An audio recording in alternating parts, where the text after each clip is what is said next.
Почина собственикът на OnlyFans след продължителна битка с тежко заболяване. Милиардерът и собственик на една от най-печелившите онлайн платформи за съдържание Леонид Радвински е починал на 43-годишна възраст след продължителна битка с рак. Новината беше потвърдена от представители на компанията, които съобщиха, че той е издъхнал спокойно. Роден в Украйна и израснал в Чикаго, Радвински остава сравнително дискретна фигура в публичното пространство, въпреки огромното си влияние в дигиталната икономика. През 2018 година той придобива компанията майка Phoenix International от основателя Тим Стоукли, поставяйки началото на трансформацията на платформата. Под негово ръководство OnlyFans се превърна в глобален феномен с над 300 милиона потребители и приходи, надхвърлящи $1 милиард годишно. Платформата придоби особена популярност по време на пандемията от COVID-19, когато милиони хора започнаха да търсят алтернативни източници на доходи онлайн.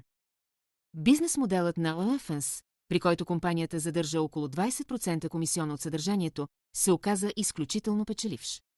Платформата се утвърди като водещо място за платено съдържание, включително от инфлуенсъри, фитнес-треньори, музиканти и създатели на еротично съдържание. За още новини, не забравяйте да последвате стадото.com.